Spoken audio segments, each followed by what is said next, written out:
Assalamualaikum warahmatullahi wabarakatuh. Alhamdulillah nahmaduhu wa nasta'inu wa nastaghfiruhu wa natubu ilayh wa na'udzu billahi min shururi anfusina wa min sayyiati a'malina. Man yahdihillahu fala mudilla lahu wa man yudlil fala hadiya lahu. Asyhadu an la ilaha illallah wahdahu la syarika lahu wa asyhadu anna Muhammadan abduhu wa rasuluhu la nabiyya ba'd. Allahumma shalli ala Muhammad wa ala alihi wa sahbihi wa barik wa sallim wa man tabi'ahum bi ihsan ila yaumiddin wa ba'd. فإن خير الحديث كتاب الله وخير الهدى هدي محمد صلى الله عليه وسلم وشر الأمور محدثاتها فإن كل محدثة بدعة وكل بدعة ضلالة وكل ضلالة في النار. Alhamdulillah, qadar Allah saya sampai ke Lamongan. Walau dulu kita di Pekanbaru cuma mendengar cerita soto Lamongan, ya. Tapi akhirnya saya sampai. Kemudian saya terima kasih kepada pengurus, kemudian kepada orang tua kita yang ya sebagai orang muda, alhamdulillah beliau memberikan beberapa arahan dan itu sangat bermanfaat untuk saya pribadi khususnya. Karena apa yang beliau sampaikan sangatlah kita butuhkan. Apa yang dikatakan oleh sampai tadi saya belum tahu nama bapak masalahnya. Hah? Mustahil Azim. Kalau saya salah, mohon maaf dulu ya. Tapi itulah hikmah dalam hidup kita.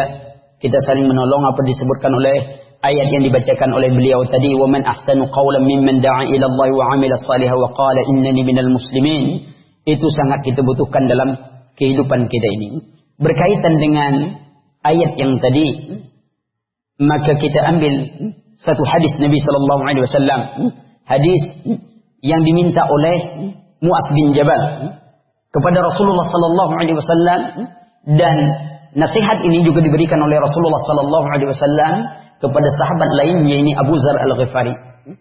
Ketika Mu'az bin Jabal diutus ke Yaman, beliau meminta kepada Rasulullah sallallahu alaihi wasallam, ya Nabi Allah usini, wahai Nabi Allah, beri aku wasiat. Kalau Mu'az yang disebut ahli fikih umat ini meminta nasihat kepada Rasulullah, meminta wasiat kepada Rasulullah, maka kita yang hidup di zaman yang jauh dari zaman Rasulullah sangat memerlukan nasihat ini. Kemudian Rasulullah sallallahu alaihi wasallam berkata, ittaqullaha haitsuma kunta. Bertakwalah kepada Allah dimanapun kalian berada. Watbi as-sayyi'atal hasanata tamhuha. Ikutilah keburukan dengan kebaikan, karena kebaikan itu akan menghapuskan keburukan. Yang ketiga, wa khaliqin nas bi khuluqin hasan. Bergaullah dengan manusia dengan akhlak yang mulia. Wasiat yang agung ini mengajarkan kepada kita tentang hubungan kepada Allah, hubungan kepada diri kita sendiri, dan hubungan kita kepada manusia. Hadis ini diriwayatkan oleh Al-Imam Tirmidzi, diriwayatkan oleh Imam Ahmad, juga diriwayatkan oleh Al-Imam Baihaqi dan disahihkan oleh Syekh Al-Albani dalam Al-Jami' As-Sahih hadis nomor 97. Pertama mari kita perhatikan hadis Rasulullah sallallahu alaihi wasallam. Bertakwalah kepada Allah dimanapun kalian berada. Hal ini juga disebutkan oleh Rasulullah dalam hadis yang lain, la a'lamanna fi ummati aqwamun atallaha yaumal qiyamah bihasanatin timsalu jibal fil hama bidan. Sungguh aku mengetahui di tengah umatku ini orang yang datang kepada Allah Subhanahu wa taala dengan kebaikan seperti gunung Tihamah yang sangat banyak, baydun, sangat banyak. Tiba-tiba seluruh kebaikan itu, kata Rasulullah, faja'alahu haba'an mansura. Kebaikan itu dijadikan Allah seperti debu yang berterbangan. Tidak ada nilai di sisi Allah Subhanahu wa taala. Kebaikan yang sudah banyak yang ia diberikan tapi tidak ada nilai di sisi Allah Subhanahu wa taala. Lalu sahabat berkata, ya Rasulullah, sibhum lana wajilhum alaina. Ya Rasulullah, sebutkan siapa kelompok itu, apa ciri-ciri mereka, alla nakuna fihim wa nahnu la na'lam, agar kami tidak termasuk golongan yang banyak amalan tapi ternyata semuanya menjadi debu yang berterbangan di hadapan Allah Subhanahu wa taala. Rasulullah sallallahu alaihi wasallam katakan, mereka seperti kalian. Ya'khuduna minal lail kama ta'khudun. Mereka salat malam sebagaimana kalian juga salat malam. Mereka beramal soleh. Walakinnahum, akan tetapi mereka, kata Rasulullah sallallahu alaihi wasallam, idza khalau, apabila bersendirian bi muharimillah, dengan yang diharamkan Allah, intakihuha, mereka kerjakan itu. Maknanya dia tidak bertakwa kepada Allah Subhanahu wa taala kecuali dalam keadaan mungkin orang ramai di hadapan orang. Apabila dia bersendirian, dia tidak menjadi orang yang bertakwa kepada Allah Subhanahu wa taala. Dia hanya memilih waktu tertentu untuk jadi orang takwa. Suatu ketika seorang ulama ditanya, "Ya Syekh, mana yang lebih utama? Sa'ban atau Ramadan?" Kalau kita ditanya kira-kira apa yang kita jawab? Sa'ban atau Ramadan? Kita jawab Ramadan. Tapi ulama tidak menjawab seperti itu. Justru yang dijawab oleh ulama, kun rabbaniyan wa la ta'kun sa'baniyan. Jadilah engkau sebagai hamba Allah yang selalu mengibadati Allah Subhanahu wa taala, jangan hanya mengibadati Allah pada bulan Sa'ban. Berapa banyaknya orang pada bulan Ramadan? Masjid penuh. Penuh di mana-mana. Dulu tidak pakai busana muslimah, bulan Ramadan mereka memakai busana muslimah, menjadi orang yang taat kepada Allah Subhanahu wa taala. Mereka ingin taat kepada Allah Subhanahu wa taala. Tidak banyak berinfak, mereka berinfak. Mungkin mereka mendapatkan hadis Rasulullah sallallahu alaihi wasallam yang menyebutkan man shoma Ramadan imanan wa ihtisaban ghufira lahu ma taqaddama min dhanbi. Man qama Ramadan imanan wa ihtisaban ghufira lahu ma taqaddama min dhanbi. Man qama lailatul qadri imanan wa ihtisaban ghufira lahu ma taqaddama min dhanbi. Tapi mereka melupakan hadis Rasulullah sallallahu alaihi wasallam yang berbunyi as-salatul khamsa wal jum'atu ila jum'ah wa Ramadan ila Ramadan mukaffiratun lima bainahunna idza tanabatil kaba'ir. Salat 5 waktu, Jumat ke Jumat, Ramadan ke Ramadan, akan menghapuskan semua dosa kecil yang ada di antaranya, dengan syarat mereka menghindarkan diri dari dosa besar. Mereka hanya taat di bulan Ramadan. Tetapi di luar Ramadan, seolah-olah Allah yang mereka ibadati hanya ada di bulan Ramadan. Di luar Ramadan, mereka tidak mengenal Allah Subhanahu wa taala. Betapa buruknya kehidupan manusia. Mereka hanya mengenal Allah pada bulan Ramadan. Mereka hanya mengenal Allah Subhanahu wa taala dalam keadaan susah. Sebagaimana Allah Subhanahu wa taala sebutkan dalam Al-Qur'anul Karim, "Fa idza rakibu fil fulki da'u Allah mukhlishina lahu ad-din, falamma najjahum minal barri idza hum yusyrikun." Tatkala mereka mengendarai kendaraan di lautan, datang gelombang besar, kapal kecil, gelombang besar, da'u Allah mukhlishina lahu ad-din. Mereka bermohon kepada Allah dengan memurnikan seluruh ketaatan kepada Allah. Falamma najjahum ilal barri, sudah kami sampaikan mereka ke daratan, idza hum yusyrikun, mereka syirik. Apa kata nakhoda? Untung saya jadi nakhoda kapal. Kalau bukan saya nakhoda kapal, sudah lama tenggelam kapal ini. Yang kata masinis, untung saya matikan mesin.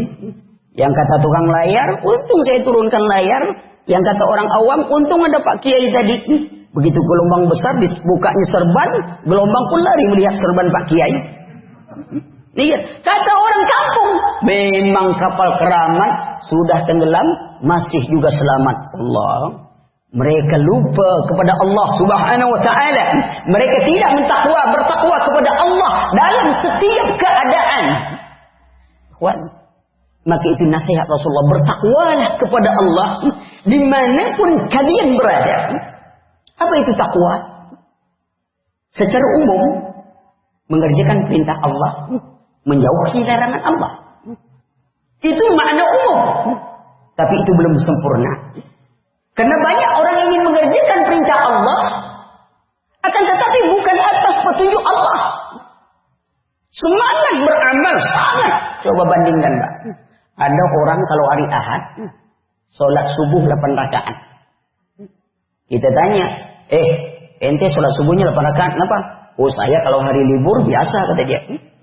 Ya, itu yang sholat 2-2 itu, pemalas semua itu sholatnya.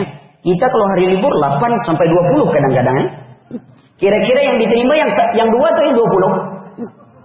Yang 2. Karena yang 2 sesuai dengan standar. Sementara yang banyak tidak sesuai standar. Antum pakai helm 2 kali lipat besarnya dari helm biasa, tetap ditangkap. Standarnya tak itu. Standar. ada amalan, ada standar. Maka itu makna takwa disebutkan oleh para ulama, at-taqwa amalun bi ta'atillah. Beramal karena ingin taat kepada Allah Subhanahu wa taala. Wa ibtigha'i mardatillah, mengharapkan ganjaran dari Allah. Lil khaufi min azabillah, karena takut kepada azab Allah. Belum cukup.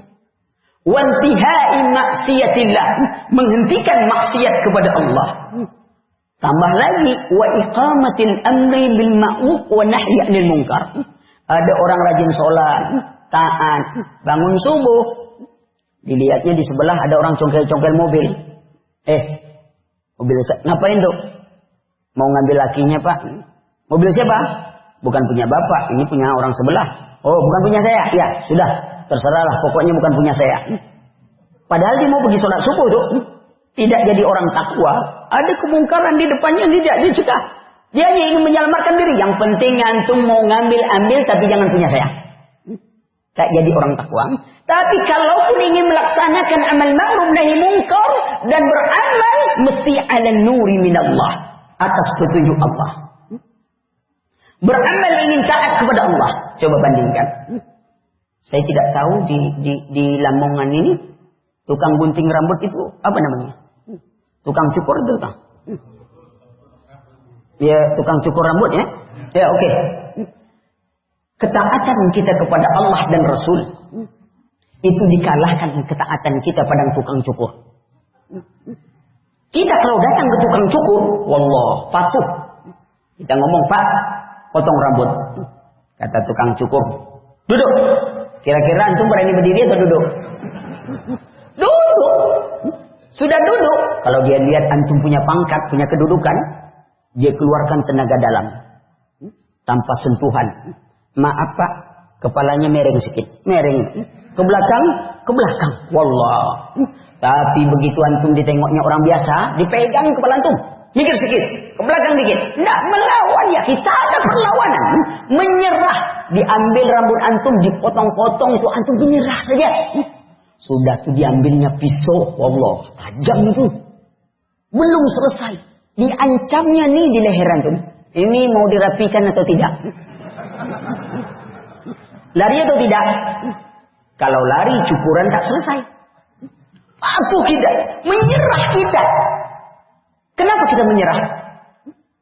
Karena kita baik sangka kepada tukang cukur. Bahwa apapun yang dilakukan oleh tukang cukur bukan untuk mencelakakan kita.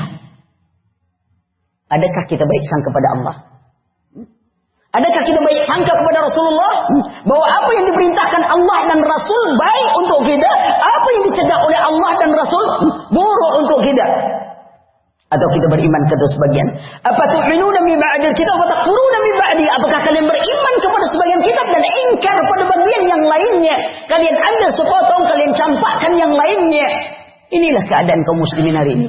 Tidak ada yang berbuat demikian kecuali Allah berikan kehinaan dalam kehidupan dunia ini. Hari ini umat Islam mengambil separuh-separuh. Kalau riba tidak tinggalkan semua. Sedikit-sedikit boleh-boleh.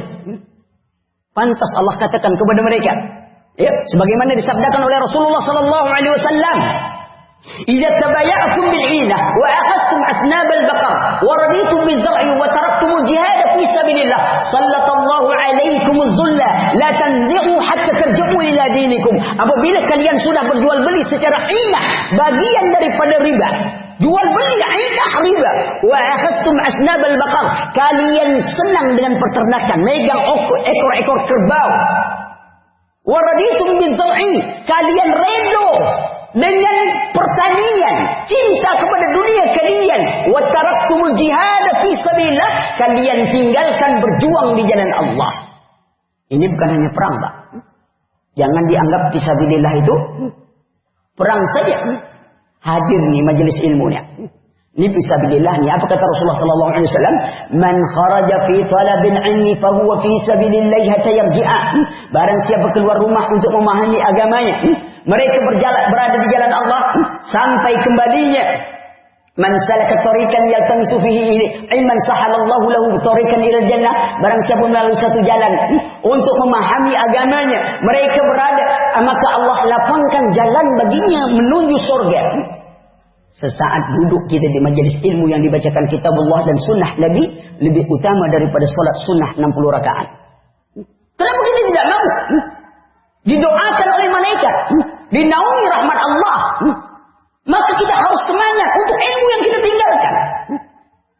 Bukankah Rasulullah SAW telah bersabda, "Ma min qaumin yattami'una fi baitin buyutin la yata'allamuna al-Qur'an wa yatadarasu bainahum illa khaffat 'alaihim malaika wa wasiyatuhum rahmah wa tanazzalat 'alaihim as-sakinah." Tidaklah satu kaum yang duduk di salah satu rumah Allah, yata'allamuna al-Qur'an, mereka mempelajari Al-Qur'an, wa yatadarasu bainahum, mentadarus, menyimaknya, memahami makna yang terkandung di dalamnya, illa khaffat 'alaihim malaika, kecuali malaikat mengepakkan sayapnya, wa tanazzalat 'alaihim as-sakinah, diturunkan ketenangan. Tapi ketenangan jangan salah paham, Mbak. Sebab majelis ilmu itu tempat tidur paling nikmat di dunia. Kalau ada tetangga-tetangga yang susah tidur, berobat di Cina di mana-mana tak bisa tidur, bawa majelis taklim. Insya Allah mantra ustaz gampang. Amma ba'du, tidur langsung tuh. Lihat, kita tidur sehari 8 jam, majelis taklim 2 jam. Jadi 10 jam. Kalau umur 30 tahun, berapa tahun sudah tidur? 10 tahun. Masa di majelis taklim masih tidur juga? Wallah. Insya Allah besok Allah kasih tidur panjang. Jangan diminta-minta. Ya. Insya Allah Allah kasih gratis tidurnya. Ya. Jadi waktu yang sedikit jangan gunakan untuk tidur dulu. Tinggal. Sallallahu alaikumuz zulla. Allah timpakan kepada kalian kehinaan. Dan Allah tidak mencabut kehinaan itu sampai kalian kembali kepada agama kalian. Taubat kepada Allah. Kembali ke jalan Allah Subhanahu wa ta'ala. Kembali memperdalami ilmu agama yang kita tinggalkan. Tak ada yang bisa memuliakan kita, Pak, di hadapan Allah. Cantik. Kalau ada ratu tercantik di dunia meninggal, lalu bangkainya dijual orang, tak ada orang mau beli, Pak. Itu ikan teri berapa lama matinya? Dibeli orang. Ikan asin sudah lama di asin orang. Beli. Kalau sini ikan apa banyak dong? Yang banyak tuh ikan apa? Bandeng lah. Berapa lama mati dibeli orang, Pak? Bayangkan. Oh, kita bangga dengan profesor kita, doktor, insinyur. Apapun gelaran kita, masukkan air liur kita dalam gelas itu tak ada orang mau beli. Masuk dalam botol tak ada orang mau beli. Itu burung walet tak sekolah, Pak. Air liur burung walet 20 juta 1 kilo. Coba bayangkan. Luwak. Awak itu istilahnya kita, saya. Mana yang dihargai orang? Kopi luwak atau kopi awak? Awak nelan kopi, luwak nelan kopi. Sama-sama keluar kopi. Kopi mana yang dibeli orang? Kopi luwak. Kopi awak tak dibeli orang. Lalu apa mau kita banggakan di hadapan Allah? Tidak ada kecuali keimanan kita. Iman kita yang dihargai Allah. Inna Allah la yanzuru ila ajsamikum wa la ila suwarikum walakin yanzuru ila qulubikum wa amalikum. Allah tidak melihat bentuk kalian, tubuh kalian. Tidak dilihat Allah. Bahkan harta kalian tidak dilihat oleh Allah Subhanahu wa taala. Sekaya apa kita? Kalah dengan beruang? Beruang, Pak. Banyak uangnya. Ya, namanya aja beruang. Banyak mobil kita kalah dengan beli bis. Kita baru mobil, dia beli bis terus. Lalu apa yang ingin kita banggakan hidup? Allah sudah ciptakan kita baik bentuk. Laqad khalaqnal insana fi ahsani taqwim. Kami ciptakan manusia dalam sebaik-baik bentuk. Bahkan pembatasan penciptaan aja menunjukkan kesempurnaan ciptaan. Coba bayangkan, kalau 2 gigi bawah ini atau gigi atas itu tumbuh kayak jenggot, Pak. Panjang ke bawah 2, kemudian yang di bawah naik ke atas 2. Kira-kira muka kita kayak apa? Tapi Allah Maha Pengasih dibatasi itu, di bibir. Alhamdulillah, syukuri. Allah katakan, laqad khalaqnal insana fi ahsani taqwim. Tidak cukup itu. Apa Allah berikan? Wa ja'ala lakumus sam'a wal absar wal afidah. Kami berikan kepada mereka pendengaran, penglihatan, hati, agar semua nikmat yang diberikan oleh Allah Subhanahu wa taala untuk taat kepada Allah. Wa ma khalaqtul jinna wal insa illa liya'budun. Tidak diciptakan jin dan manusia kecuali untuk beribadah kepadaku. Ketika manusia tak mau memahami agamanya, tak mau mendengarkan ayat Allah, nikmat hidup tidak digunakan untuk taat kepada Allah. Apa kata Allah? Summa radadnahu asfala safilin. Kami turunkan derajat mereka pada derajat yang paling hina. Di ayat lain Allah Subhanahu wa taala sebutkan, "Wa laqad zara'na jahannam katsiran minal jinni wal ins, lahum qulubun la yafqahuna biha wa lahum a'yunun la yabsiruna biha wa lahum adhanun la yasma'una biha ulaika kal an'am bal hum adall ulaika humul ghafilun." Kami penuhkan isi neraka jahanam dari golongan jin dan manusia. Mereka punya hati tidak memahami ayat Allah. Mereka punya pendengaran tidak mendengar ayat Allah. Mereka punya penglihatan tidak melihat keagungan dan kebesaran Allah Subhanahu wa taala. Ulaika kal an'am, mereka seperti binatang, bal hum adall, bahkan mereka lebih hina dari seekor binatang yang paling hina. Apa kita ingin disebut Allah seperti itu? Tentu kita tak mau. Kita ingin jadi orang yang takwa. Jangan ikut apa nasihat yang tidak tentu. Kadang-kadang ada juga beri nasihat. Nah, ngajinya jangan terlalu dalam. Nanti gila. Nah, itu nasihat pertama tuh. Yang satu lagi bilang, nah, ngajinya jangan terlalu fanatik. Nanti jadi teroris. Kayak ISIS. ISIS kan ada dua, Pak. ISIS Jawa, ISIS Irak. Apa itu ISIS Jawa?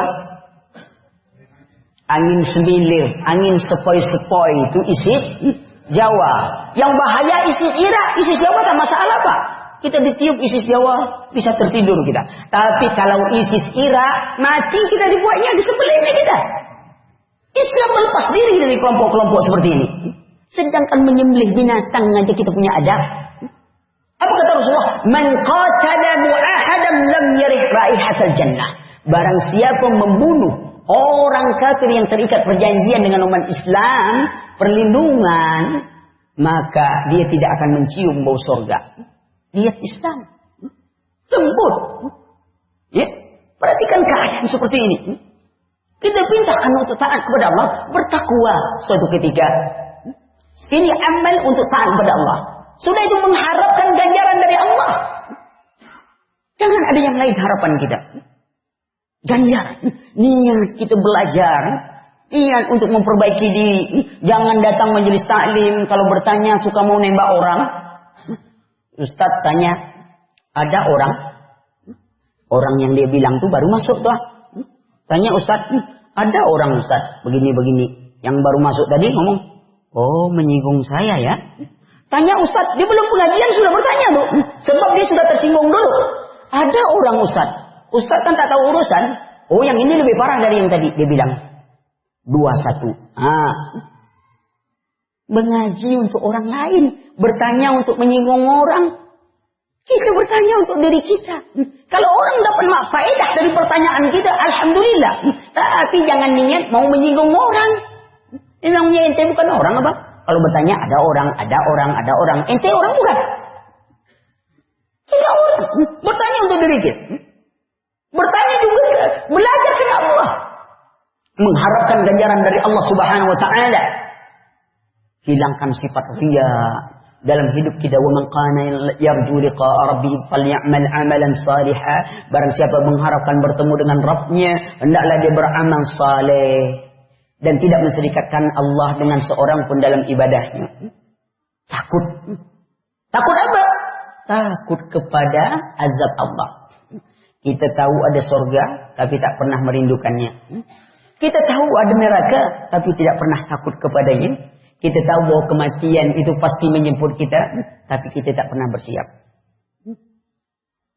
Kalau kita ditanya, Bapak dan Ibu bekerja dari pagi sampai sore, bahkan sampai malam, untuk siapa?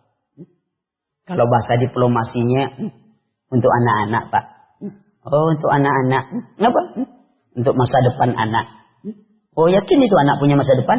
Iya, Pak, kita kuliahkan. Yakin anak kalau kuliah jadi sarjana? Belum tentu. Kalau sudah jadi sarjana, Yakin dia dapat pekerjaan? Belum tentu. Kalau dia sudah dapat pekerjaan, yakin gajinya besar? Belum tentu. Kalau gajinya besar, yakin tidak kita dapat menikmatinya? Belum tentu. Kalau kita dapat menikmatinya, bahagiakah kita bersamanya? Belum tentu. Mati yakin tidak? Kalau mati yakin Pak. Sudah bersiapkan untuk mati? Kalau itu belum Pak. Pintar atau bodoh kita? Sesuatu yang tak pasti sudah kita persiapkan Pak. Yang tak pasti masa depan anak kita, masa depan kita, kebahagiaan dunia kita, itu tidak pasti, tapi kita sudah berlomba mempersiapkannya. Pagi, sore, malam kita berlomba untuk yang tak pasti, tapi kematian yang pasti menyebut kita tak pernah bersiap. Tapi ini jangan salah paham Pak. Semenjak mengaji itu sering suruh makan pun tak mau. Makan? Enggak lah Pak, besok saya mati juga. Beli baju? Tak usah juga Pak. Besok kita cuma kain kapan juga. Dan mungkin bapak kita bilang, ente kalau mau mati, mati aja lah langsung. Daripada nyusahkan orang. Kalau kita ingat akhirat, kita jadikan dunia ini bekal akhirat. Jabatan kita, kedudukan kita, harta kita. Jadikan semua itu sebagai sarana untuk memuliakan kita di hadapan Allah. Jangan dicampakkan. Kalau kita pergi ke sawah, kita nanam padi atau nanam rumput? Kalau kita nanam rumput dapat padi nak? Kita nanam rumput padi tak dapat. Tapi kita nanam padi, kita di dunia jadikan bekal akhirat. Kalau dunia untuk dunia, Allah tak bagi akhirat. Allah Subhanahu wa taala katakan dalam Al-Qur'anul Karim, "Man kana yuridu hayatad dunya wa zinataha wa fi ilaihi ma'malahum fiha wa hum fiha la yubkhasun." Barang siapa menginginkan kehidupan dunia dengan perhiasan yang ada di dalamnya, harta, pangkat, jabatan, kedudukan, wa fi ilaihi ma'malahum, kami berikan kepada mereka sesuai dengan usaha mereka di dunia, wa hum fiha la yubkhasun, dan mereka tidak kami rugikan kata Allah. Tapi itu surah Hud ayat 15. Ayat 16-nya Allah Subhanahu wa taala katakan, "Ulaika alladzina laysa lahum fil akhirah illa an-nar."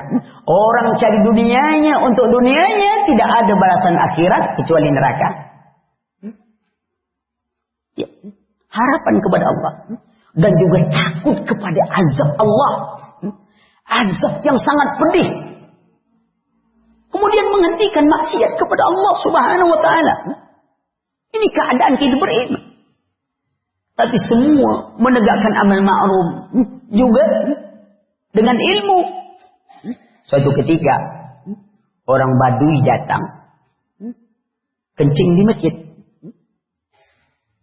Sahabat nengok Badui kencing di masjid, sudah mau nyerang. Kata Rasulullah, jangan, biarkan. Kencing itu mudarat kan? Masa kencing di masjid? Tapi kenapa Rasulullah suruh? Jangan, biarkan. Tengok cara Rasulullah. Dari ini ulama ambil kesimpulan, ambil istimbat. Kalau ada sebuah kemungkaran, kita ingin cegahnya, akan menimbulkan kemungkaran yang lebih besar, haram untuk mencegahnya. Coba dia sedang kencing di sudut, lalu dikejar rame-rame. Kemana dia kencingnya? Habis seluruh masjid tuh, belum kencing. Mudarat lebih besar. Dirinya mudarat, kemudaratan dalam masjid juga lebih besar. 3. Begitu selesai, baru Rasulullah bilang, cuci, orang Badui tadi dipanggil kemari. Dinasihati oleh Rasulullah. Ya? Ini masjid, begini. Saking senangnya hati Badui dia berdoa, ya Allah berikanlah rahmatmu kepadaku dan Muhammad, jangan engkau bagi kepada orang-orang itu. Namanya orang Badui Pak. Dia tak pandai sembunyi-sembunyi. Kalau kita bisa silat lidah. Kalau dia apa saja sudah. Jangan dibagikan dengan orang. Dia kesal karena dia tadi mau dikejar. Cara Rasulullah. Semuanya atas petunjuk Allah. Kita pelajari dengan ilmu. Kita pelajari tentang bid'ah. Tapi bukan untuk membid'ahkan orang. Kita belajari tentang masalah kufur. Bukan untuk mengkafirkan orang. Kita belajar masalah syirik. Bukan untuk memusyrikan orang. Kita belajar itu semua agar kita tidak jatuh ke dalamnya. Apa yang dikatakan Huzaifah ibn Yaman? Kana an-nas yas'alu Rasulullah sallallahu alaihi wasallam anil khair. Sahabat semua bertanya kepada Rasulullah tentang kebaikan. Wa kuntu sa'altuhu 'anis syarr. Sementara aku bertanya kepada Rasulullah tentang keburukan, muhafan ayyaqa'a fihi. Karena aku takut jatuh dalam keburukan itu. agar kita tidak jatuh ke dalamnya. Bukan ini kafir ini. Kadang-kadang biasalah manusia. Baru seminggu ikut pesantren kilat, lidah kayak petir. Pendekar-pendekar gunung-gunung saya bilang. Pendekar turun gunung, semuanya mau ditendang. Baru 1 jurus belajar, durian jatuh pun ditendang juga. Ilmu. Dengan ilmu, pelajari. Tidak bisa hanya dipahami teknik. Kalau Rasulullah Allah katakan, uqtulul musyrikin haitsu wajadtumuhum. Bunuh orang musyrik dimanapun kalian berada. Jumpai. Orang Khawarij amalkan ini. Jumpa orang mau bunuh saja dia. Tapi Islam. Lihat ini untuk perang. Belajar. Apalagi tentang Al-Quran. Tak bisa ikut akal, Pak. Ada orang ingin bangga dengan akalnya. Gimana bangga akal? Akal kita ini kalau dihadapkan dengan syariat, tidak akan pernah melampaui buang angin. Orang, kalau buang angin, mau sholat, berwuduk lagi atau tidak? Apa yang dicuci? Anggota wuduk kah atau tempat buang anginnya? Anggota wuduk. Kenapa dia tak cuci tempat buang anginnya? Orang lain yang keluar, lain yang dicuci. Tapi ini ketentuan apa? Ketentuan syariat. Lihat, akal ini sampai bab buang angin saja, dia harus tunduk pada syariat. Lalu bagaimana seluruh urusan dunia yang demikian besar, akal mau ngotak-ngatik syariat? Tidak bisa. Semuanya masuk akal, Pak. Ini kita rasakan dingin kan? Kalau saya tanya, ada tak yang tahu bentuk angin? Kita rasa dingin. Ada antum yang tahu bentuk angin? Masuk dalam kereta, kereta angin. Masuk dalam minyak, minyak angin. Masuk perut, masuk angin. Kalau kentut, keluar angin. Bentuk angin, tak ada yang tahu. Akal tidak bisa menyangka. Maka ini akal harus tunduk kepada syariat. Apalagi bicara tentang Al-Quran. Man qala fil Quran bi ra'yihi aw bima la ya'lam falyatabawwa ma'adu minan nar. Barang siapa bicara tentang Al-Quran dengan akalnya, ya, tidak berilmu, sediakan tempat duduk dalam api neraka. Belajar. Bertakwa kepada Allah. Suatu ketika Umar bin Khattab berdiri bersama sahabatnya. Tiba-tiba datang orang ngomong, "Ittaqullah ya Amirul Mukminin." Bertakwalah kepada Allah wahai Amirul Mukminin. Kita lah ya. Ini kita tahu ustaz, ilmunya kita tahu, amalannya kita tahu, kemuliaannya kita tahu. Tiba-tiba datang preman, umpamanya, Ustaz, takutlah kepada Allah. Kira-kira apa yang kita omongkan pada orang ngomong? Ente tak tahu itu. Itu Ustaz itu. Jangan sembarangan ente. Tengok keningnya itu, sudah hitam itu semua. Tapi hitamnya tak dari mana kita tak tahu. Pokoknya kadang-kadang banyak-banyak gosok-gosok juga hitam juga, Pak. Ya, jangan salah paham masalah hitam tuh. Kita sudah lama dari kecil sholat tak hitam-hitam juga. Ada orang baru 2 minggu bertobat sholat hitam semuanya, sampai muka pun ikut hitam sekali. Dia pikir tanda-tanda seperti itu bisa dibuat-buat orang. So akhirnya jangan ditengok-tengok.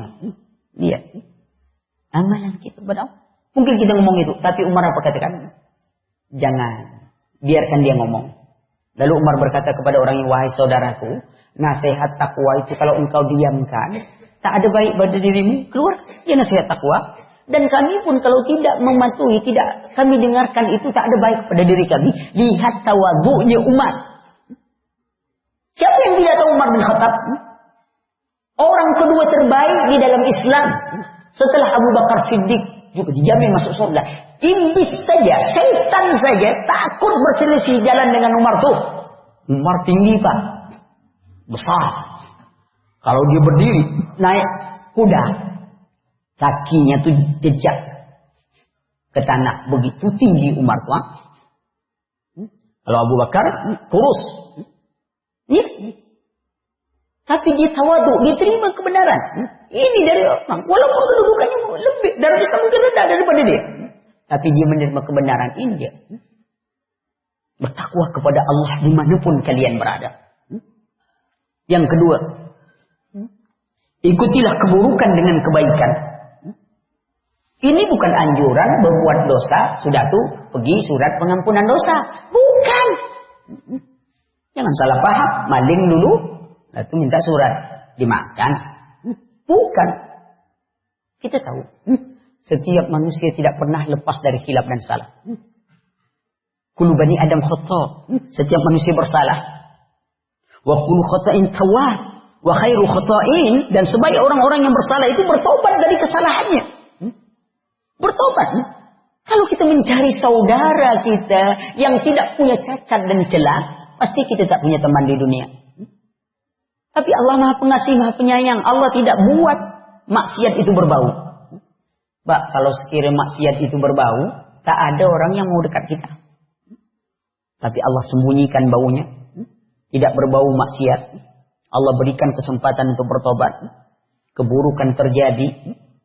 Perhatikan. Suatu ketika, Imam Hasan Al-Basri berkata kepada orang tua, wahai orang tua dalam majelis, kalau tanaman sudah tua, itu diapakan? Orang tua jawab semuanya, saatnya untuk dituai. Kalau padi sudah menguning, sudah tua, kita menuai padi. Lalu Imam Hasan Al-Basri berkata pada anak muda, wahai anak-anakku yang muda, ingatlah, kadang-kadang tanaman itu sudah dipetik sebelum tua. Apa maknanya itu? Mati. Wahai orang tua, ingatlah kalian nunggu mati. Yang muda sadarlah bahwa kematian tidak menunggu kalian sampai tua. Wa mal mautu illa tarikun dakafasuhu yasudu bil kafil wa yas'a bil rijlin. Tidaklah kematian, kata penyair, kecuali seperti pencuri tanpa bayangan, menarik tanpa tangan, berjalan tanpa kaki. Wa man lam yamut bisayfin mata bighairihi. Siapa yang tidak mati oleh pedang, maka dia akan mati oleh sebab yang lainnya. Tanawwa'atil asbab, banyak sebab kematian. Fal mautun wahid, kematian hanya satu, memisahkan dunia kita dari dunia kita. Sepanjang apapun malam, pasti dia akan berakhir dengan datangnya pagi. Sepanjang apapun usia kita, maka dia akan berakhir dengan kematian. Adakah kita bersiap untuk itu? Bersiap tentang kematian itu. Lalu yang lain mengatakan, kam min urusin zayyanuha li zawjiha wa qad qubida arwahuhu lailatal qadri. Berapa banyaknya kapan pengantin yang dihiasi sang kekasih menanti kekasih pujaannya, namun nyawa sang kekasih dicabut Allah pada malam penantiannya. Apa yang kita harapkan? Kematian tidak mengenal belas kasihan. Dia tidak pernah mengenal si cantik jelita dengan kecantikannya. Dia tidak kasihan dengan orang yang berilmu, beramal dengan ilmunya. Dan dia tidak menanti orang-orang melakukan maksiat bertobat dari kemaksiatannya. Apabila dia datang, tidak ada bisa yang menundanya. Maka tazawwadu minat taqwa. Bersiaplah untuk kematian. Fa innaka latadri idza janna al-lailu hal ta'isu ila al-fajri. Karena kalian tidak akan pernah tahu ketika malam menutupi siang apakah kalian akan hidup menjelang fajar.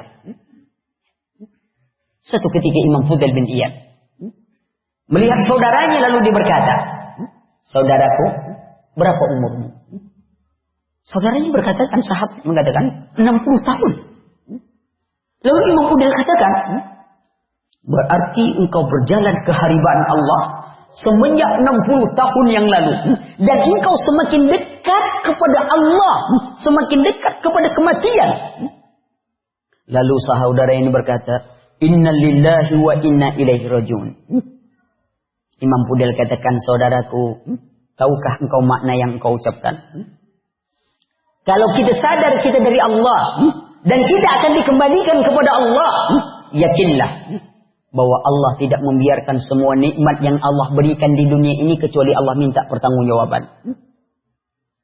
Bukankah Rasulullah SAW bersabda, la tazulu kadam ibnu Adam yaumal qiyamah hatta yus'al. Tidak bergeser telapak kaki anak Adam menuju sirat pada hari kiamat sampai ditanyanya an umrihi, tentang umurnya, kemana yang dihabiskan. Kadang-kadang banyak orang menghabiskan umur, ya. Kalau dia tak menyajuji, dia main domino. Dia baru tersenyum setelah balak 6-nya turun. Tapi ketika balak yang akan turun, dia tak tahu. Kadang-kadang ada menghabiskan waktunya olahraga terberat di dunia, catur. Kan benteng tuh Pak dinaikkan. Benteng dijalankan. Sudah tuh kuda tak punya kaki, dijalankan juga. Ngapa capek-capek olahraga sangat berat?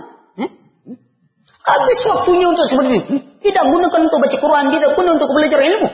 Dia menghabiskan waktu dan usianya. Ditanya, an umrihi fima afna. Umur kemana kalian habiskan? Sudah itu ditanya ilmu. Belajar dah ilmu. Kadang-kadang kita tinggalkan agama kita. Wazaril ladzina takhadhu dinahum la'iba wa lahwan wa gharrahum hayatud dunya. Perhatikan olehmu orang yang menjadikan agama mereka sebagai suatu permainan dan kelalaian dalam hidup mereka. Wa gharrahumul hayatud dunya. Mereka tertipu oleh kehidupan dunia. Lupa dia bahwa ada tempat yang paling kekal akhirat. Dia tak belajar agamanya. Dosa itu Pak. Kita kalau mau buat rendang Padang, perlu berilmu buatnya. Jangan kita nengok ini daging warnanya coklat. Lalu kita pikir berarti rendang Padang ini daging campur coklat.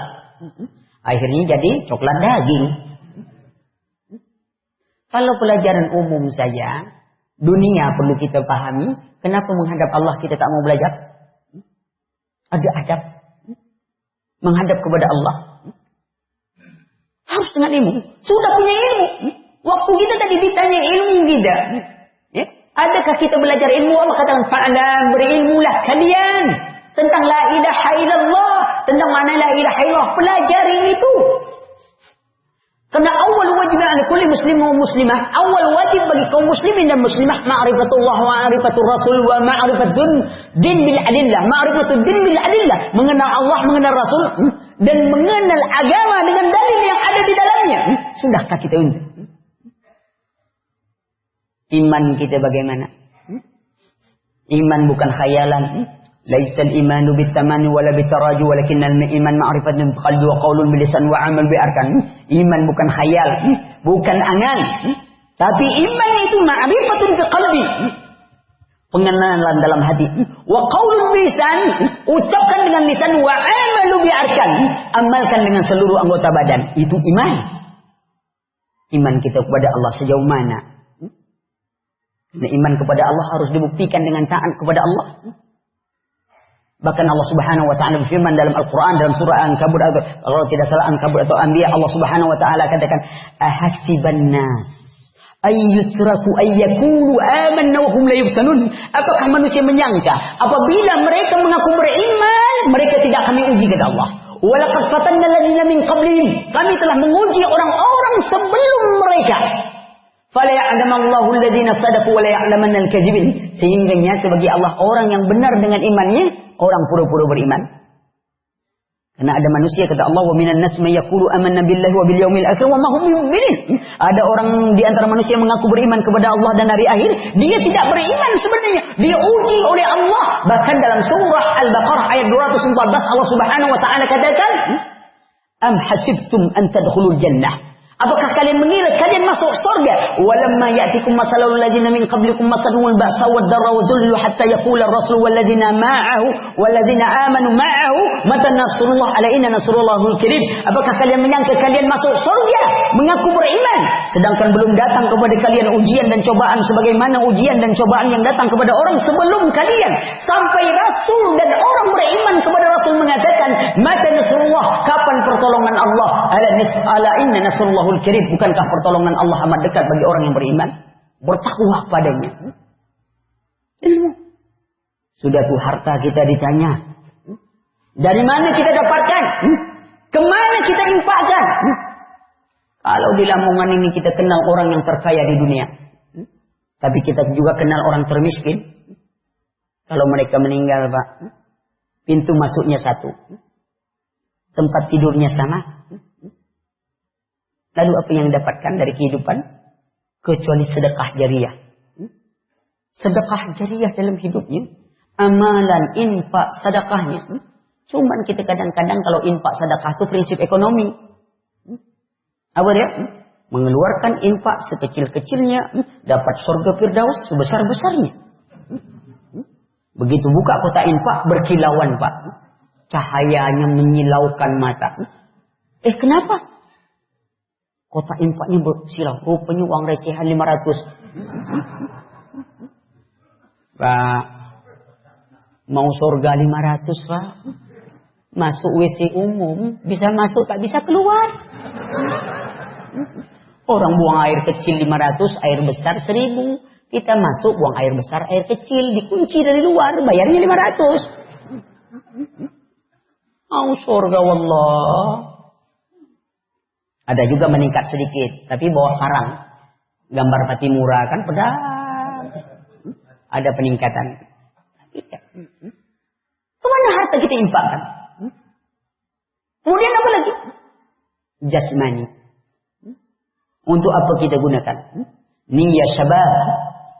Yang olahraga setiap hari. Tidak dilarang olahraga. Tapi kalau terlalu sering olahraga, tubuh kita ini, dia seperti kendaraan. Kalau kita beli motor, subuh di servis, zuhur servis, asar servis, maghrib servis, isya servis. Yakinlah kalau jaminan itu 12 tahun, mungkin 12 hari sudah habis itu motor. Diservis setiap hari. Begitu tubuh kita juga. Servis olahraga, jangan-jangan sedang olahraga mati juga. Ya khadibal jismi kam tasqali khidmati. Wahai orang yang terlalu sibuk menjadi abdi bagi tubuh. Semuanya pikir kesehatan tubuh. Tapi kesehatan hatinya tak pernah dipikirkan. Kesehatan imannya tak pernah dipikirkan. Kalau mati pun kita dibangkitkan dengan keimanan kita. Bagaimana kita memperbarui iman? Tapi kesehatan perlu dijaga. Tapi jangan terlalu berlebihan. Kita ini kadang-kadang olahraga punya baju khusus, Pak. Ya, tasnya khusus, pecinya khusus, sepatunya khusus, Pak. Bolanya khusus. Tak mungkin main tenis meja, bola bowling kan? Semua khusus. Tapi kalau belajar, punya enggak tas khusus? Tak ada. Punya enggak baju khusus? Tak ada. Yang dunia kita khususkan, untuk agama tak kita khususkan. Kadang-kadang saya rasa aneh, Pak. Ya. Mudah-mudahan di sini tak ada lah. Ya, saya tanya, mungkin sering ngaji, saya tanya, kemarin ngapa tak ikut taklim? Hujan, Pak. Oh, hujan. Anda pakai motor ya? Oh iya, Pak, saya mau pakai motor. Otak inti agak terbalik juga ya. Kok gitu, Pak? Antum bisa beli motor 15 juta, jas hujan 15.000 tak bisa beli. Antum balik doang. Coba antum jual itu ban motor tuh, belikan jas hujan. Kita tak bisa juga ya. Tapi coba, ini kebutuhan itu. Dunia akhirat. Waktu kita ditanya oleh Allah. Berapa waktu yang kita? Orang kita sholat aja masih mikir dunia juga kadang. Allahu Akbar. Mulai ingat dompet yang hilang tadi. Tadi dompet hilang. Oh, di situ ya.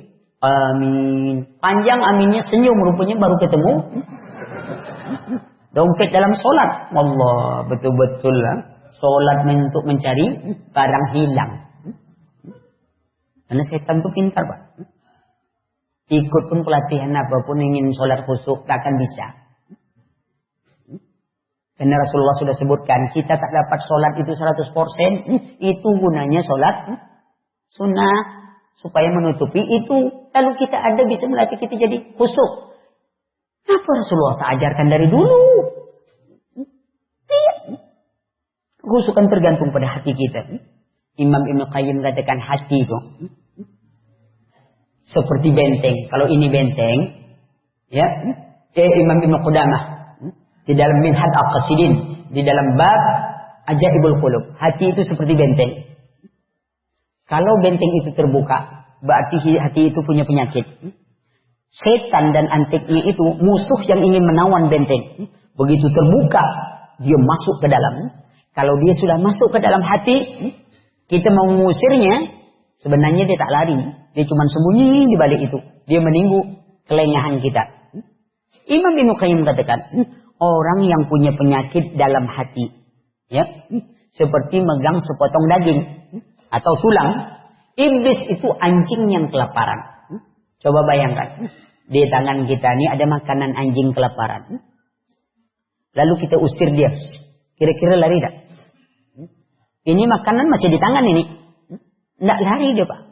Dia baru lari kalau ini makanan kita buang jauh-jauh. Orang punya penyakit dalam hati. Seperti apa? Dunia.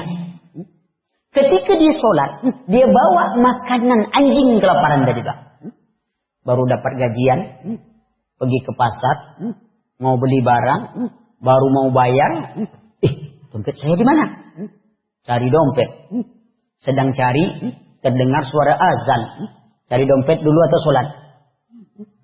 Hah? Sudah lama sholat, mesti sholat dulu lah. Ya, kalau ditanya, Pak, dompetnya ketemu? Sudah. Seolah-olah tuh sudah putus keyakinan. Sudah. Kalau dapat rezeki kita.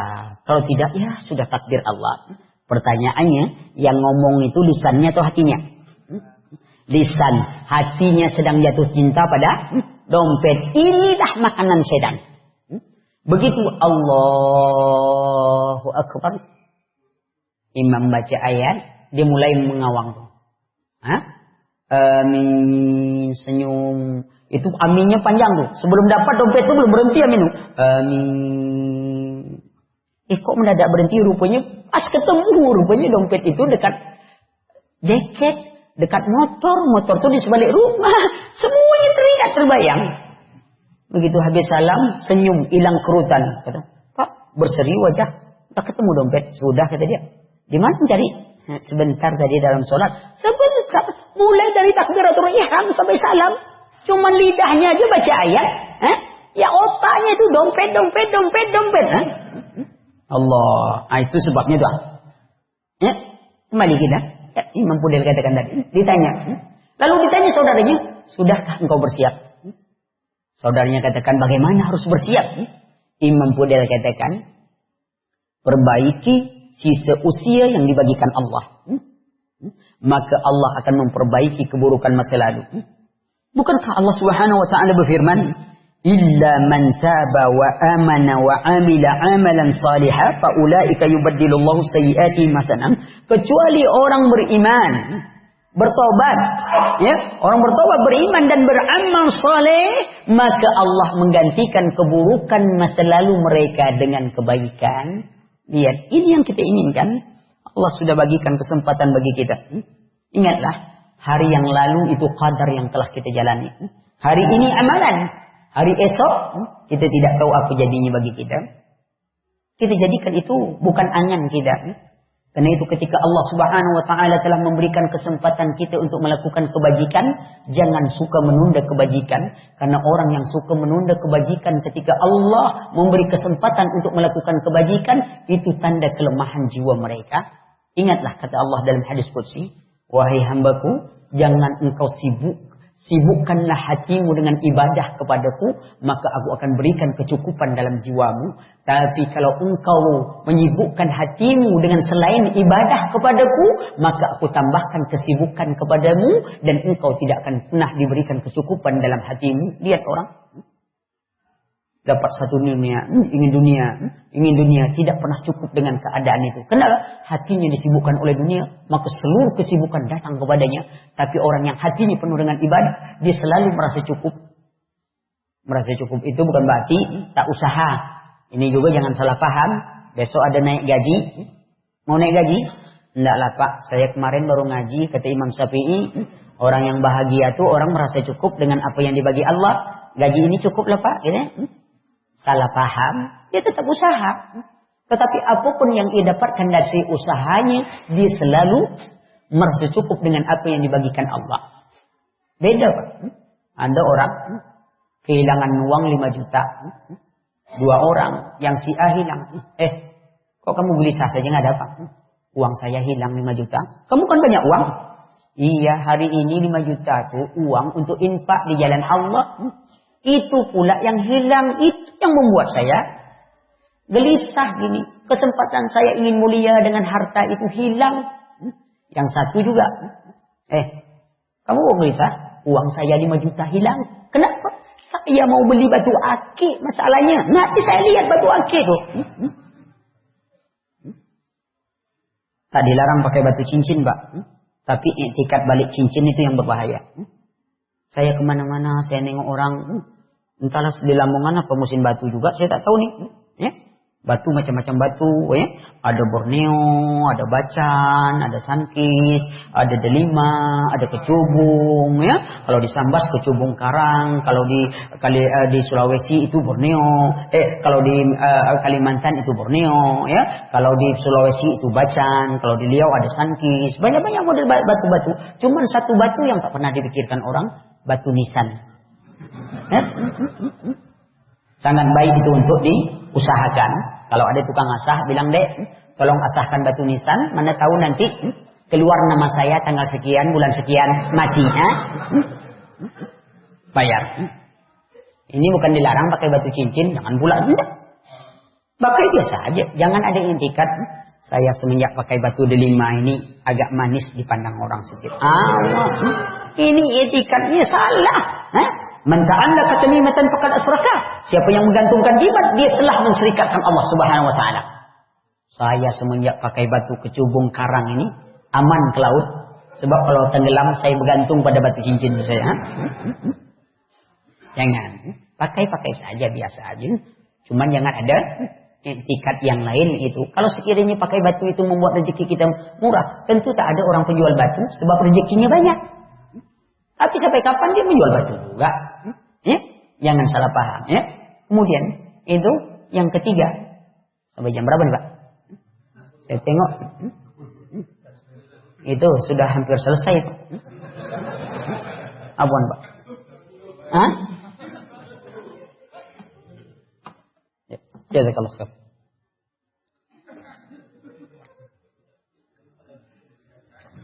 Kalau pakai sedotan Pak, 2 kali kerja. Ya, kalau gini kan langsung aja. Kalau pakai sedotan, sudah saya mau ngangkat air, saya nyedot lagi, banyak betul pekerjaan saya. Iya, yang praktis saja. Kan enak. Sama ketika makan pakai tangan. Lalu ada orang mengatakan, Pak, kok makannya pakai tangan? Kenapa tak pakai sendok? Memangnya tangan saya ini cuman saya yang makai ya, Ki. Sendok tuh berapa mulut sudah masuk?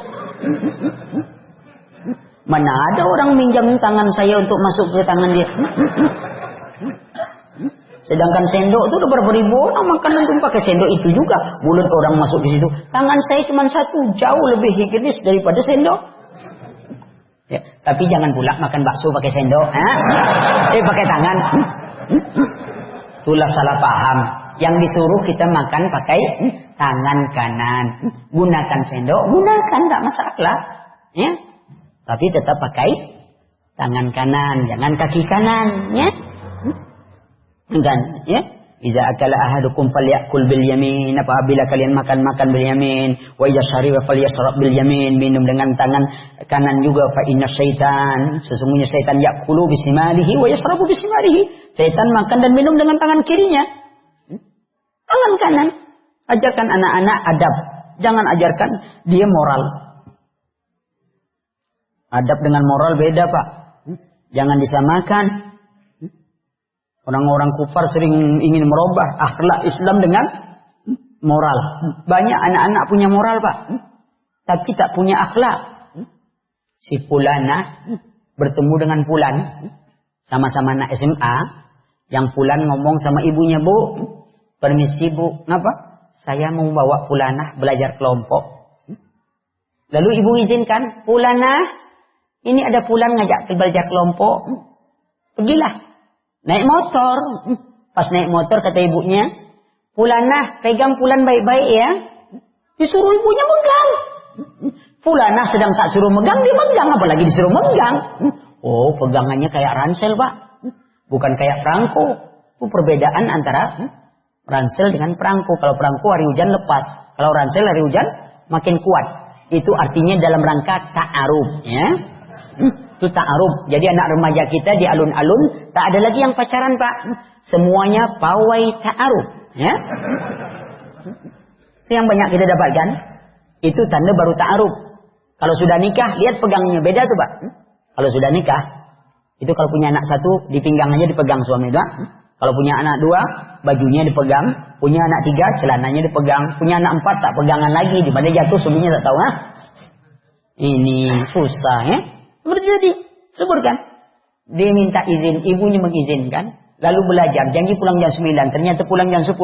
Namun si Fulan sangat ahli dalam teknik ini. Dia tanya, Fulanah, ibu hobinya makan apa? Oh, ibu suka martabak Mesir. Beli martabak Mesir. Pulang terlambat. Bu, maaf bu, ini ada pelajaran tambahan. Ibu tak pernah menanya apa yang ditambah ke anaknya tadi itu. Tak pernah ditanya. Ya sudah, ada bu, ini ada sedikit oleh-oleh. Apa itu martabak Mesir? Wallah, Fulan benar-benar ngerti sama ibu. Martabak Mesir begitu dibuka. Kok martabak Mesirnya hancur? Iya bu, Mesir kan sudah didemon bu, hancur-hancur kan. Moralnya ada tak anak tadi? Punya moral tak? Punya. Sebab dia membawa Fulanah dengan izin. Dia kembalikan juga ini. Dan dia berterima kasih, punya moral. Akhlak Islam benar atau salah? Kenapa ibunya mengizinkan anaknya dengan yang bukan mahramnya? Dua-duanya salah. Ajarkan akhlak, jangan ajarkan moral. Itu Islam. Perhatikan. Nah, yang ketiga tadi itu dia.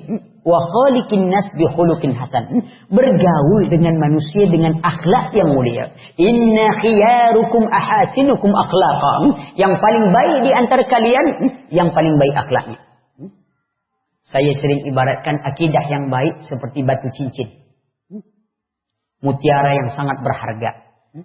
Kalau kita ingin buat dia cincin di jari kita, mesti dia diikat dengan ikatan yang bagus. Kalau kita ambil tali rapia dari comberan, hitam, bau, kita ikat ke batu yang berharga tadi, yakin tak orang itu batu asli? Begitu juga akidah yang baik. Kalau dia tidak dihiasi dengan akhlak yang mulia, tak ada orang yang tertarik. Tak ada sama sekali.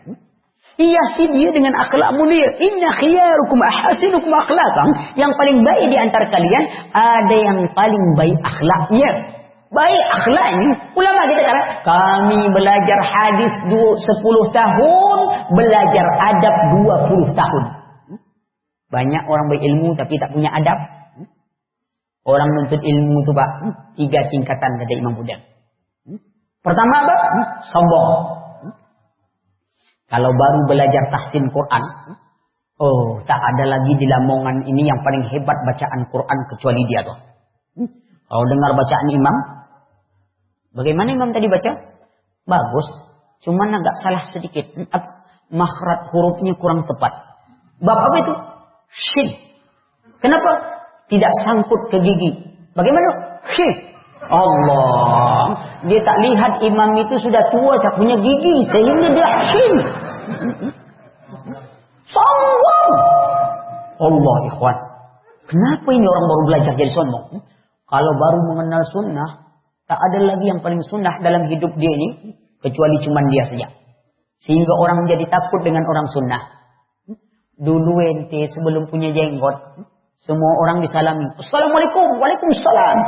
Begitu sudah punya jenggot, salam pun tak pandai. Wallah kata orang ini fikih baru nih apa? Gigi termasuk aurat. Wallah fikih baru apa? Salah. Awak sampai tak bisa, tak peduli dengan lingkungan, sampai tetangga sebelah meninggal sebulan dia tak tahu. Bapakmu mana? Bapak yang mana? Bapakmu ada berapa? 1. Yang 1 itu mana? Sudah meninggal. Sudah meninggal. Sudah sebulan meninggal, tetangganya tak tahu dia Pak. Ajab apa? Apakah Islam mengajarkan demikian? Tidak ada mengajarkan demikian. Lihat keadaan. Seharusnya semakin punya ilmu, semakin tunduk kita kepada kebenaran, semakin lembut kita timbul ketawadukan, semakin berilmu, semakin tunduk. Semakin punya kedudukan, semakin merendahkan diri, semakin banyak kekayaan, semakin dermawan. Itu tawadu yang dibutuhkan dalam hidup. Ini tidak.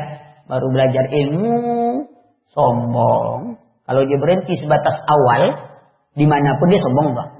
Dia belajar terus, sampai timbul tawadu. Lihat Imam Sufyan Tsauri. Imam Sufyan Tsauri ini Pak, dia bergelar Amirul Mukminin fil Hadis. Gelaran Amirul Mukminin fil Hadis itu, hafalan hadisnya sekitar 300.000 sampai 1 juta hadis Pak. Kalau kita 300.000 sampai 1 juta habis, itu perbedaannya. Habis. Beliau hadis Itu perbedaannya. Ya. Satu ketika beliau ingin pergi ke Mekah, tak ada uang. Lalu dia minta izin kepada kafilah. Boleh tak saya numpang kafilah untuk pergi bersama ke Mekah? Pemimpin kabilah katakan, boleh. Dengan syarat, jadi tukang masak. Orang ini tak tahu ini imam besar. Iya, kata dia, boleh saya jadi tukang masak. Di jalan masak roti, hangus. Disidangkan kepada pimpinan, langsung kena tampar. Imam Sufyan Tsauri tenang. Sampai di Mekah, orang melihat Imam Sufyan Tsauri, dia mendekat. Bertanya tentang ini. Yang menampar tadi, heran. Siapa orang ini? Kok ramai orang berkumpul? Ditanya, siapa dia? Orang bilang, ente tak tahu itu? Enggak. Itulah Imam Sufyan Tsauri. Apalagi Pak, kita baru nampar imam besar. Hah? Mungkin saya tahu kena tampar di Lamongan, ketemu Pekanbaru. Ente kemarin nampar saya ya di Lamongan. Baru tahu ente sekarang ya. Tapi Imam Sufyan Tsauri Pak, bukan Ustaz Ali. Imam Sufyan Tsauri. Begitu orang itu datang minta maaf, apa kata Imam Tsauri bilangkan? Saudaraku, orang yang menghanguskan makanan orang lain memang layak untuk ditampar. Subhanallah. Tawaduknya Imam Tua. Bayangkan Tua. Ilmunya semua orang tahu. Tawaduknya Syekh Islam Ibnu Taimiyah. Bagaimana pemaafnya? Ya, datang Imam Ibnu Qayyim dengan wajah yang ceria. Mengatakan bahwa musuhnya yang menyebabkan dia masuk penjara, tukang fitnahnya, semuanya sudah meninggal. Apa kata Syekh Islam Ibnu Taimiyah? Kenapa engkau gembira dengan meninggalnya dia? Apakah engkau menyangka bahwa kalau dia meninggal gantinya lebih baik? Lalu Syekh Islam mendatangi rumah musuhnya. Musuh yang menyebabkan dia masuk penjara, memfitnahnya, didatanginya. Lalu berkata Syekh Islam kepada musuh, anak-anakku, kini bapakmu sudah meninggal. Akulah orang tuamu. Semua kesusahanmu laporkanlah kepadaku. Ini balasannya, subhanallah. Kalau kita sekali aja buat salah, rasain lu. Mati. Mau melawan saya ya? Hah? Ini orang dekat pada Allah. Walad baru tahu. Doakan mati baru tahu. Allah. Dia akhlak mulia. Hiasi hidup kita dengan akhlak mulia. Saya rasa ini 3 pertanyaan. Kalau ada pertanyaan, alhamdulillah. Tapi kalau tak ada juga pertanyaan, 2 kali alhamdulillah ya. Karena orang Melayu bilang malu bertanya, sesat di jalan. Banyak bertanya, malu di jalan. Kalau tak mau bertanya, jalan-jalan saja. Ya. Saya rasa itu dulu. Pas jam 9. Subhanakallahumma wa bihamdika asyhadu an la ilaha illa anta astaghfiruka wa atubu ilaik. Wassalamualaikum warahmatullahi wabarakatuh. Ya, itu dulu.